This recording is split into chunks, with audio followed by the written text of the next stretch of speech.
En este video vamos a hablar de lo que es una evaluación psicolaboral, que también la podemos llamar psicotécnica.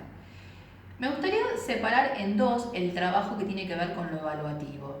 Una etapa de preselección laboral. ¿Por qué? Porque muchas veces tenemos muchos candidatos para un mismo puesto, pero a lo mejor hay un solo puesto vacante, por lo cual hacer un proceso de evaluativo para toda digamos, esa cantidad de postulantes, que muchas veces son 50 o 100, depende a veces qué tipo de puesto convoque, sería también un poco iatrogénico para una persona que hay un solo puesto, ¿sí? ¿Y por qué tendríamos que evaluar si nosotros no sabemos que esa persona cumple en general con las condiciones que exige, digamos, ese perfil de puesto?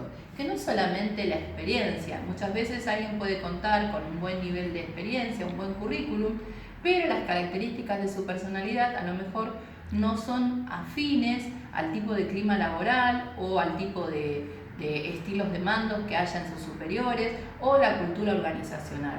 Por eso, particularmente, más allá de que nuestro trabajo desde el campo psicológico es hacer una evaluación psicológica, la podemos hacer mejor cuando tenemos un panorama de todo el conjunto de las variables que entran en juego. Entonces nosotros tenemos que articular cuál es la empresa, a qué se dedica esa empresa, qué es lo que esa empresa requiere. Por ejemplo, hay competencias de base que son que hay que evaluarlas en todo el mundo, digamos, ¿no? En todas las personas, en todos los postulantes. La energía, el dinamismo, la capacidad para tolerar las presiones, la organización y la planificación, la modalidad de relaciones interpersonales.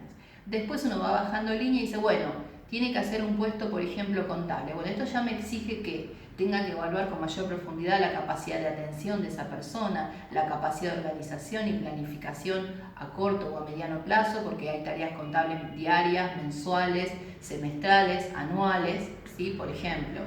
¿Qué es diferente, por ejemplo, si yo tengo que tomar un postulante para un área, por ejemplo, pongamos un puesto, digamos, de base tranquilo, como un puesto administrativo, pero tiene muchas variaciones, que sea el área administrativa, que sea finanzas, que sea el área comercial, que sea un área creativa como publicidad, o que sea, por ejemplo, un área técnica.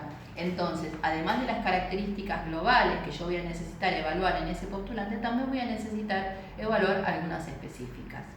Sumado a esto tenemos el currículum. A veces una persona tuvo buena experiencia laboral, pero a lo mejor no en las funciones específicas de la tarea que va a desempeñar.